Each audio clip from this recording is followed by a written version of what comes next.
आबिदा, एक कहानी नागफनी के जंगल संग्रह से।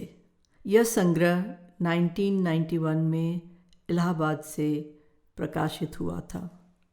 उम्मीद है कहानी आपको पसंद आएगी। उपन्यास का अंतिम पृष्ठ समाप्त करके मैंने यूं ही घड़ी पर एक नज़र डाली। रात के 1 बज चुके थे। आँखों को खोले रखना मुश्किल लग रहा था। मैंने बत्ती बुझाकर सोना ही तय किया। मुश्किल से सोए हुए अभी आधा घंटा हुआ होगा कि किसी ने घंटी बजाई। मैं हड़बड़ाकर उठ गई। दिल की धड़कन तेज हो गई। इतनी रात को कौन हो सकता है? आखिर मुझसे मिलने कौन आ सकता है? अभी यही सोच रही थी कि घंटी फिर बजने लगी। मैंने कमरे का दरवाज़ा खोला। कांपते पैरों से चलकर बाहरी दरवाजे तक पहुंच धीमे अस्फुट स्वर में पूछा, कौन है इतनी रात को? कल आना। उधर से और भी धीमी आवाज़ में किसी की आवाज़ आई, मैं हूँ, दरवाज़ा खोलो। उसकी आवाज़ सुनकर मैं न जाने क्यों कांपने लगी। मन हुआ चुपचाप कमरे में लौट जाऊं, पर पैर थे कि उठते ही न थे। सोचा उससे कह दूं कि फिर आना दिन में कभी, पर जुबां थी कि खुलती न थी। और वह थी कि दरवाज़ा खटखटाए चली जा रही थी। मैंने अंततः दरवाज़ा खोल ही दिया। वह एक झटके से अंदर घुसकर मुझसे लिपट गई। मुझे बचा लो दीदी, मुझे बचा लो। और उसके पहले कि मैं कुछ कहूँ, वह कमरे की ओर तेज कदमों से चल पड़ी। मेरे पास बाहर का दरवाज़ा बंद करके वापस कमरे में लौटने के अलावा कोई चारा न था। मैंने खुद को कोसते हुए दरवाज़ा बंद कर लिया। जाने किस कुघड़ी में मैंने उसको ऐसा आश्वासन दे दिया था, पर तब मैंने कहाँ सोचा था कि एक दिन वह सचमुच मेरे सामने इस तरह आ खड़ी होगी और मुझे बाध्य कर देगी कि मैं उससे ऐसे ही बातों बातों में किया वायदा पूरा करूं। कमरे में वापस आकर मैं एक तरह से बिस्तर पर गिर पड़ी और लगभग फुसफुसाते हुए स्वर में उससे कहा, बैठो। वह बैठते बैठते फिर बोलने लगी, दीदी, मैं इस तरह अचानक रात में भागकर ना आती तो वे लोग मुझे नहीं छोड़ते। अब तो अपनी आबरू बचाना मेरे लिए नामुमकिन हो चला था। ऐसे में भागकर आपके पास ना आती तो और क्या करती?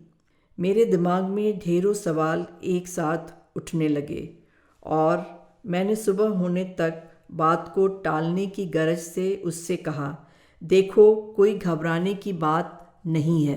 मैं तुम्हारे लिए जल्दी ही कोई उपाय करूँगी। इस वक्त तो तुम सो जाओ। शायद वह भी बेहद थकी हुई थी, इसलिए वह चुपचाप मेरी बताई जगह पर लेट गई। मैं उसके बाद चाह कर भी नहीं सो सकी। सुबह मुझे कॉलेज जाना था। उस दिन 3 पीरियड थे। कॉलेज जाते समय मैंने उसे घर के अंदर बंद कर दिया और उसे कमरे में ही बैठने को कहकर चली आई। उसका कहना था कि मैं जितनी जल्दी हो सके उसे उसके घर बनारस पहुंचा दूं। उसके इस भोलेपन पर मुझे गुस्सा भी आया और हंसी भी। मैंने उससे कहा, देखो आबिदा, अगर मैं अभी तुम्हें लेकर बाहर निकलूंगी तो तुरंत पकड़ी जाऊंगी। लोग मुझे भी बुरा भला कहेंगे और क्या पता बदनामी होने पर मेरी नौकरी ही जाती रहे। और वे लोग भी तो तुम्हें पूरे शहर में खोज ही रहे होंगे। तुम्हें वह ऐसे ही नहीं छोड़ देंगे। वह चुपचाप सुनती रही और फिर बोली, जैसा तुम ठीक समझो वैसा ही करो दीदी। मैं तुम पर कोई बात नहीं आने दूंगी। वैसे तो वे लोग मुझे हर जगह ज़रूर खोजेंगे। उसे समझा बुझाकर मैं किसी तरह से महाविद्यालय पहुंची। सहज भाव से सदा की तरह अपना काम कर सकने का अथक प्रयास लगभग विफल होता महसूस हुआ। एक अजीब दहशत की स्थिति थी। दिल और दिमाग बेतरह परेशान थे, पर मैं अपनी उलझन किसी से कह भी तो नहीं सकती थी। घंटी बजे, मेरी क्लास शुरू हो, इसी प्रतीक्षा में थी कि अचानक पीछे से माला ने हमेशा की तरह स्टाफ रूम में कदम रखते ही स्नेह से मेरे कंधे पर हाथ रख दिया। पर मैं बेहद घबरा गई। कौन है, क्या है? मेरे इस घबराने पर माला को बेहद आश्चर्य हुआ। कहने लगी, अरे हद है, अभी कल तक तो कहा करती थी कि तुम्हें एक आहट मात्र से पहचान लेती हूँ, और आज ऐसे डर गई जैसे भूत दिख गया हो। माला की बात को एक फीकी मुस्कान से टालते हुए मैंने कहा, अरे आज की बात छोड़ो, मैं तो यह सोच रही थी कि प्राचार्य को कैसे पटाऊं। मुझे 2-3 दिन की छुट्टी चाहिए यार, तुम ही कुछ करो, मुझे तुरंत बनारस जाना है। माला बनारस के नाम से बरस पड़ी। फिर वही छुट्टी और बनारस भागना, आखिर कब अक्ल आएगी तुम्हें? कितना समझाया तुम्हें कि इस तरह अपनी भावनाओं और दोस्ती के चक्कर में पैसा और समय मत बर्बाद किया करो। मैंने भी लगभग खींचते हुए कहा, मुझे लेक्चर मत पिलाया कर यार, यहाँ मैं इतनी बड़ी उलझन में पड़ी हूँ और तुझे उपदेश देने की पड़ी है। तभी घंटी बजी और मैं लगभग गुस्से में उपस्थिति पंजिका लेकर क्लास के लिए चल पड़ी। माला का अफसोस भरा स्वर, अरे सुन तो, बुरा मान गई, मुझे जाते जाते भी सुनाई पड़ गया। जरा सी गर्दन मोड़कर एक स्नेहिल मुस्कान से उसे आश्वस्त कर मैं क्लासरूम की तरफ बढ़ गई। आज पढ़ाने में भी मन नहीं रमा। किसी तरह वापस घर पहुंचने और आबिदा की समस्या पर शांति से बैठकर कोई हल निकालने के लिए मन छटपटाता रहा। शाम को लौटने से पहले मैं प्राचार्य से मिलने गई। उनके कक्ष में पहुंचकर चुपचाप मैंने अपना आवेदन पत्र उनकी मेज पर रख दिया। उस पर एक सरसरी निगाह दौड़ाते हुए वह बोली, अच्छा तो फिर छुट्टी चाहिए आपको, बनारस जा रही हैं? अपने भविष्य को जरूर संवारिए, पर छात्राओं की परीक्षा निकट है, कभी उनके भविष्य के विषय में भी तो सोच लिया कीजिए। उनके व्यंग को समझकर भी नासमझ बन मैंने कहा, मैडम केवल 2 दिन की तो बात है, मुझे जाने दीजिए। कोर्स तो मैं हर हाल में पूरा कर ही दूंगी, चाहे एक्स्ट्रा क्लास ही क्यों न लेनी पड़े। वो छूटते ही बोली, अपना रेगुलर तो ले नहीं पाती, एक्स्ट्रा क्या पढ़ाएंगी? खैर जाना तय है तो जाइए, पर लड़कियों का रिजल्ट बिगड़ा तो मैं कुछ नहीं सुनूंगी बाद में। मैं धन्यवाद हवा में उछालती हुई तेजी से बाहर आ गई। स्टाफ रूम में पहुंची तो देखा माला नहीं थी, शायद घर चली गई हो। सोचते हुए मैं भी निकल पड़ी घर के लिए। घर का ताला खोलते हुए मेरे हाथ काँप रहे थे। लग रहा था कहीं उन लोगों को पता न चल गया हो कि आबिदा मेरे घर में छुपी हुई है। अंदर कमरे में पहुंची तो देखा आबिदा चुपचाप घुटनों में सिर छिपाए रो रही है। उसका चेहरा लगभग सफ़ेद पड़ा है। मैंने दिलासा देने के लिए मुंह खोला तो क्या कहूँ नहीं सूझा। धीरे से बस उसके सिर पर हाथ रख कर मैंने इतना ही कहा, धीरज रखो, सब ठीक हो जाएगा। वह और ज़्यादा रोते हुए बोली, दीदी आज हम दिन भर अपने घर, अब्बा अम्मी और आपा के बारे में सोचते रहे। 6 साल के बाद क्या वे लोग मुझे पहचान पाएंगे? अम्मी मुझे घर में रख लेंगी या निकाल देंगी? क्या होगा मेरा अगर वे लोग मुझे वापस नहीं रखेंगे? मैं फिर कहाँ जाऊँगी? मेरा क्या होगा? आबिदा के इन ढेर सारे सवालों का मैं क्या जवाब देती? खुद मेरे मन में भी तो यही सवाल उठ रहे थे। यही शंकाएं सांप की तरह मुझे भी तो डस रही थीं कि अगर उसके घर वाले नहीं माने, उसे पुनः नहीं स्वीकार पाए तो उसका क्या होगा? 17 साल की इस नाजुक उम्र और उस पर से ढेर सारी खूबसूरती व मासूमियत लेकर वह कहाँ जाएगी? दुनिया क्या उसे जीने देगी? इसके अलावा भी और ढेर सारे सवाल थे जो मुझे परेशान ही नहीं कर रहे थे बल्कि डरा भी रहे थे। मुझे यह सोचकर ही ठंडा पसीना आ रहा था कि आबिदा को लेकर जाते समय अगर किसी ने उसे पहचान लिया तो, और यदि कहीं उन लोगों को पता चल गया कि उनकी घरेलू नौकरानी को भगाने में मेरा हाथ है तो क्या होगा? क्या पता उन लोगों ने पुलिस में रिपोर्ट लिखवा दी हो और पुलिस खोजबीन करती आकर मुझे आबिदा को भगाने के अपराध में पकड़ ले। इसके अतिरिक्त मैं सबको धोखा देकर यदि आबिदा को लेकर उसके शहर पहुंच भी गई तो क्या वह 6 साल के बाद इतने बड़े शहर में अपना घर खोज पाएगी? पूछने पर तो वो केवल इतना कहती है, दीदी बस बनारस पहुंचा दीजिए, हमें वहां जाकर घर भी मिल ही जाएगा। आखिर अल्लाह इस बार तो कम से कम मेरी सुनेगा। मैं क्या कहूँ उससे? जब 6 साल तक वह एक कैदी की तरह जीती रही, मार खाती रही, जानवरों की तरह खटती रही और अल्लाह ने कभी न सुना, तो भला अब वह क्यों सुनेगा? और अगर घर मिल भी गया तो क्या उसके अब्बा वगैरह मुझे ही दोषी समझकर बेइज्जत नहीं करेंगे?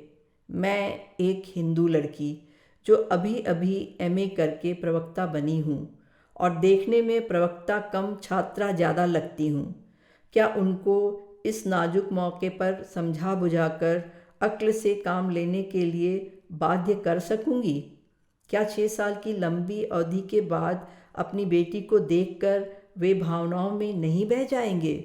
6 साल की जुदाई के सारे दुखों के लिए क्या वह मुझे ही जिम्मेदार नहीं ठहराएंगे? क्या वह शांत भाव से सहज होकर मेरी पूरी बात सुन पाएंगे?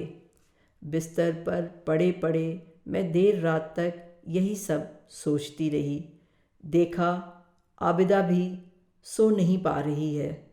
अचानक मैंने तय कर लिया कि मैं पूरी कोशिश करूँगी और फिर जो हो देखा जाएगा। मैंने उससे कहा, सुनो थोड़ी देर सो लो, सुबह मुँह अंधेरे हम बस से बनारस के लिए निकल पड़ेंगे। मेरी बात सुनकर पहली बार उसका उदास चेहरा एक निष्पाप हंसी की आभा से दमक उठा और वह करवट लेकर सोने की कोशिश में लग गई। सुबह सूरज के उगते ही हम दोनों एक छोटा सा सूटकेस लेकर बस स्टेशन के लिए निकल पड़े। जीवन में पहली बार मुझे छोटे कस्बे नुमा शहर में रहने के कारण दुख और क्षोभ होने लगा।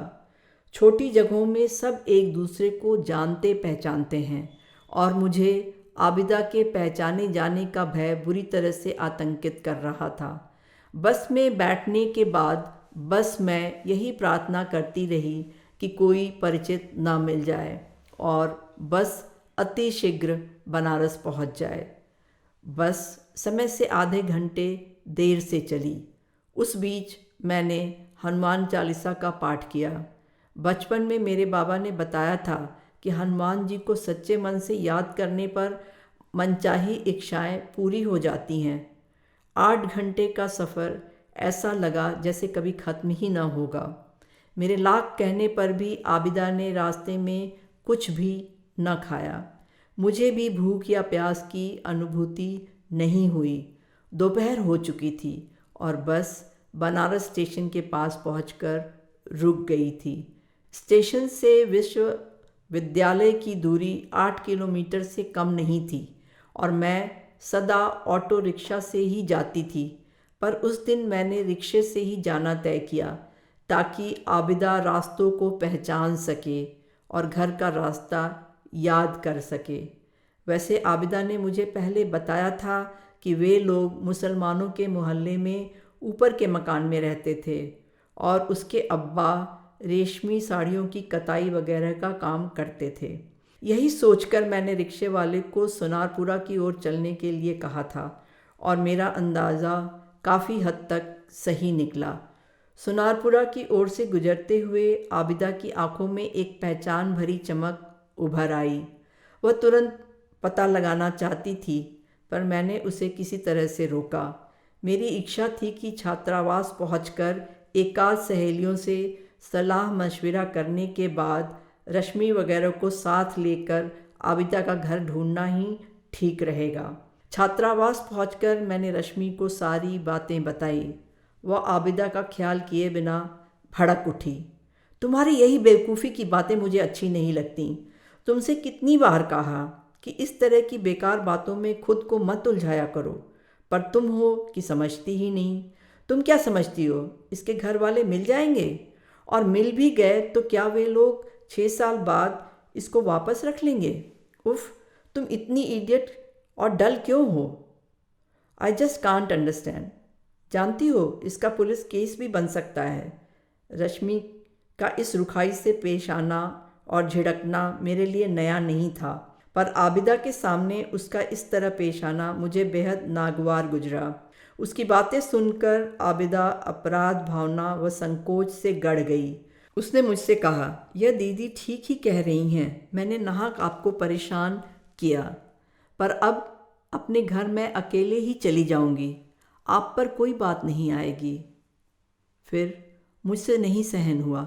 मैंने भी दृढ़ स्वर में आबिदा से कहा, नहीं आबिदा, मैं तुम्हें मझधार में नहीं छोड़ सकती। तुम्हारे घर वाले मिल गए और तुम्हें अपना लिया तो बहुत अच्छा, वरना मैं जीवन भर तुम्हें अपने पास रखूंगी। फिर रश्मि की ओर मुड़कर मैंने कहा, देखो, तुम्हें मेरे साथ चलना हो तो तैयार हो जाओ, वरना मैं अकेले ही चली जाऊंगी। इसके बाद वह चुपचाप सिर पकड़कर बैठ गई। उसकी ओर बिना ध्यान दिए मैंने आबिदा से कहा कि वह नहाकर जल्दी से तैयार हो जाए और खुद भी कपड़े उठाकर लॉबी के बाथरूम की ओर बढ़ गई। नहाकर लौटी तो देखा आबिदा के साथ रश्मि भी तैयार बैठी थी और रंजना को भी साथ चलने के लिए उसने राजी कर लिया था। मेरे मन का सारा बोझ बर्फ की तरह गल गया। विश्वास व स्नेह की आभा से चमकती मेरी आंखों ने रश्मि की आंखों में झांका तो वहाँ भी उसी स्नेह और विश्वास को प्रतिबिंबित पाया। छात्रावास से निकलकर गेट तक पहुँचते पहुँचते यह तय हो गया था कि मैं और आबिदा एक रिक्शे में आगे चलेंगे, पीछे के रिक्शे में रश्मि व रंजना चलेंगी। आबिदा का घर मिल जाने पर हम लोग कुछ आगे जाने के बाद रिक्शा छोड़ देंगे। फिर पैदल चलते हुए मैं आबिदा को लेकर उसके घर में घुस जाऊंगी और रश्मि व रंजना बाहर ही चहलकदमी करते हुए मेरा इंतज़ार करेंगी। इंतज़ार की अवधि 10 मिनट तय की गई। उसके बाद उन दोनों को भी अंदर आ जाना था।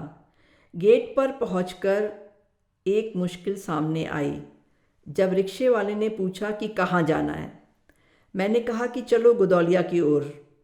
मैंने आबिदा से कहा, देखो, परेशानी की कोई बात नहीं, यदि आज तुम्हारा घर नहीं मिला तो फिर कल कोशिश करेंगे। आबिदा ने कुछ कहने के लिए मुंह खोला, पर एक लंबा निश्वास मात्र लेकर रह गई। रिक्शा लंका होते हुए संकट मोचन की ओर बढ़ा। फिर 80 भी पार कर चुके, पर आबिदा को अपने घर का रास्ता ना याद आया। अचानक सुनारपुरा पहुँचते पहुँचते आबिदा लगभग चीख उठी, दीदी दीदी, रिक्शा रोकिए, मेरे एक चाचा पान की दुकान पर खड़े हैं। मैंने हड़बड़ाकर रिक्शे वाले से कहा, रुकना रुकना जरा। आबिदा लगभग दौड़ती हुई पान की दुकान पर पहुंची। चचा, गनी चचा, आपने मुझे पहचाना? मैं आबिदा हूँ। गनी चचा लगभग सकते में आ गए। अचकचाकर कभी मुझे और कभी आबिदा को देखते रहे। आबिदा फिर जल्दी जल्दी हाफती हुई कहने लगी, चचा, आप मुझे भूल गए। आपकी सलमा और मैं साथ साथ खेलते थे। आप मुझे अपने पैरों पर चढ़ाकर झूला झुलाते थे। तब तक चचा को शायद कुछ होश आ गया था। कहने लगे, तू आबिदा है, पर वह तो कब की मर चुकी। आबिदा तुरंत कहने लगी, नहीं नहीं, मैं नहीं मरी। अम्मी ने मुझे बहुत पीटा था, इसलिए मैं घर से भाग गई थी। रोते रोते मैं स्टेशन पहुंची कि रेलगाड़ी से कटकर मर जाऊंगी, पर मुझे फिर डर लगने लगा। मैं वहीं खड़ी खड़ी रो रही थी कि अच्छा चचा छोड़ो, यह बताओ अब्बा अम्मी अप्पी सब कैसे हैं? मुझे तुम घर ले चलो। चचा फिर भी अपनी जगह से ना हिले। मुझे शक, संशय, अविश्वास व क्रोध की मिली जुली दृष्टि से घूरते रहे। फिर केवल इतना पूछा, यह कौन है? आबिदा ने छूटते ही कहा, यह दीदी हैं, यही तो मुझे ले आई हैं। चचा ने पूछा, तो क्या इन्हीं के साथ थी इतने सालों? तू तो गायब हो गई और तेरे पीछे तेरे मामू ने तेरे अब्बा अम्मी को जेल करवा दी। तेरे भागने से तेरी अप्पी ने भी गम खाकर खुदकुशी कर ली। तब तक आसपास धीरे धीरे भीड़ इकट्ठी होने लगी थी।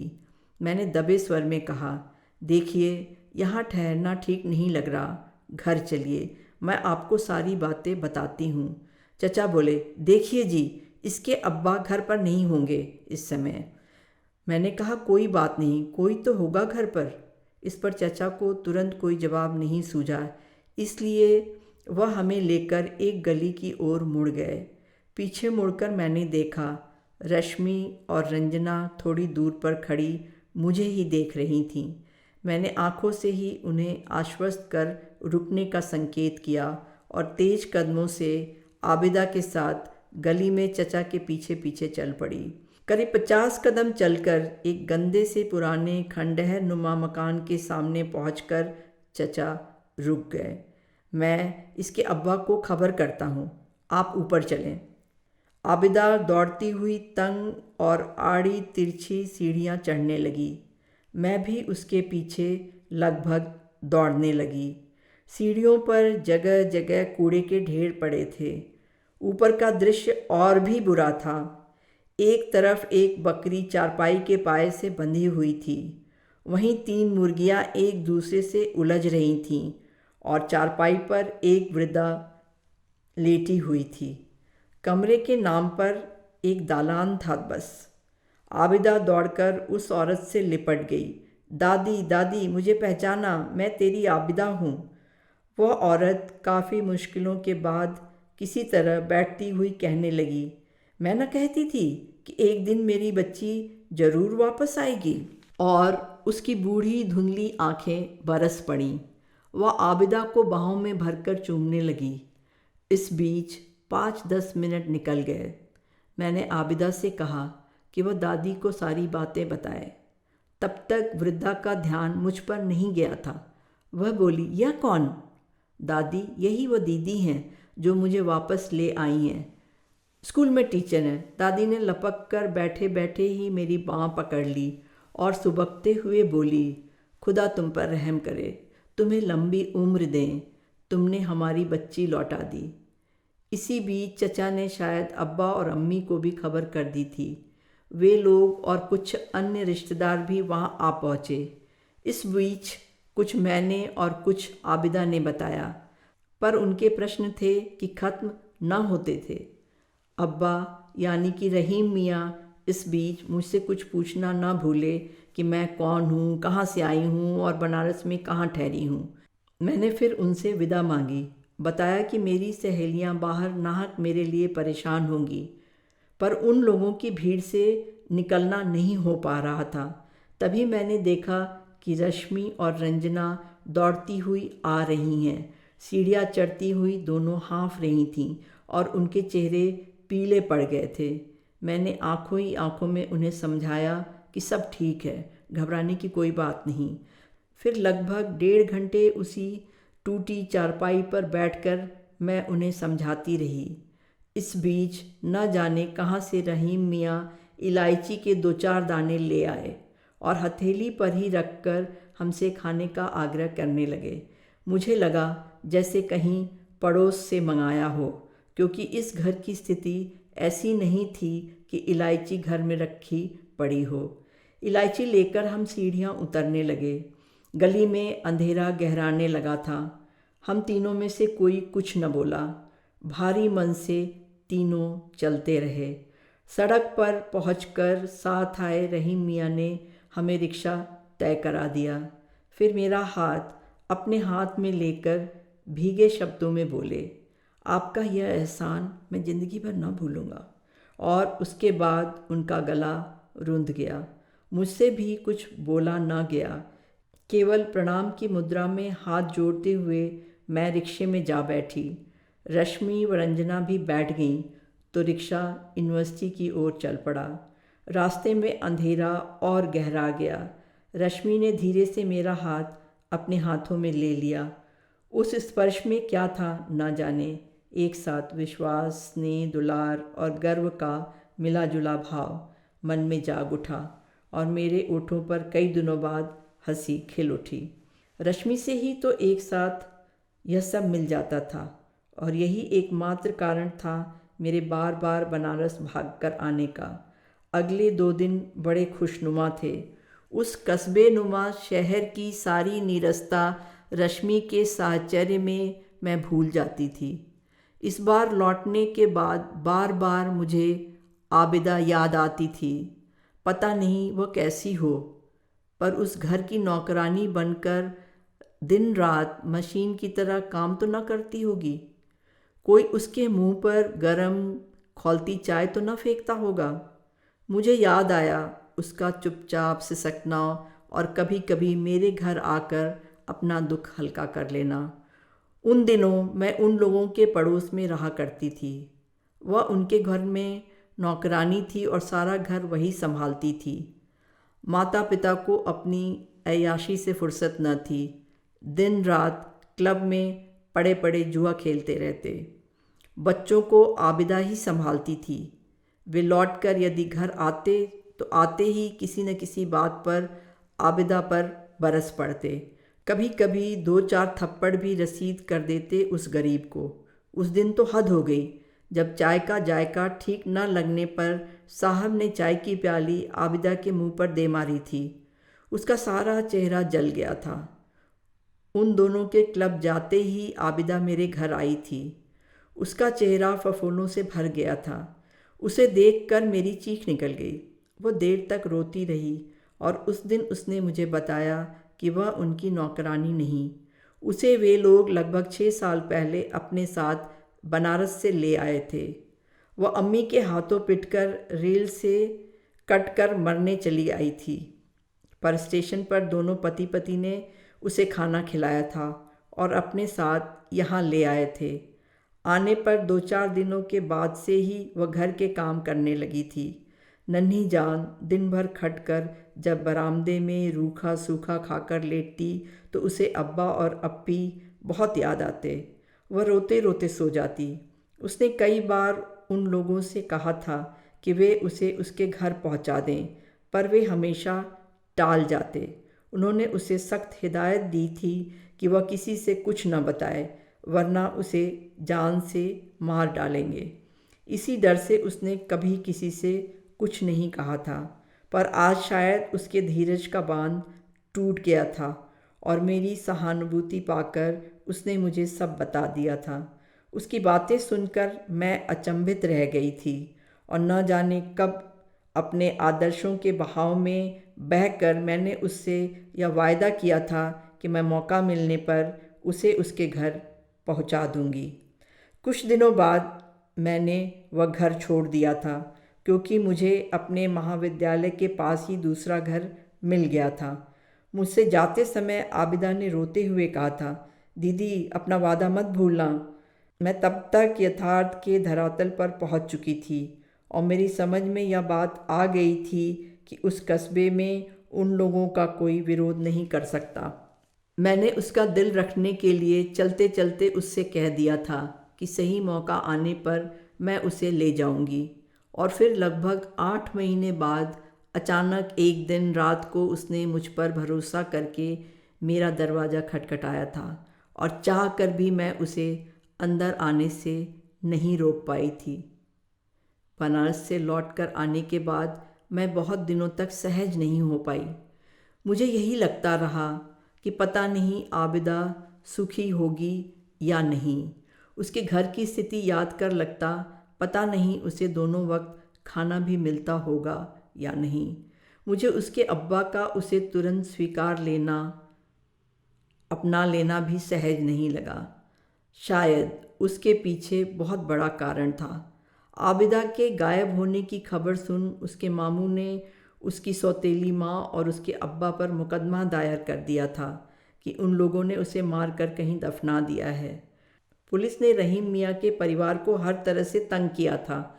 दोनों मुकदमा लड़ने में असमर्थ थे और मामू के वैभव के समक्ष वैसे ही पस्त थे।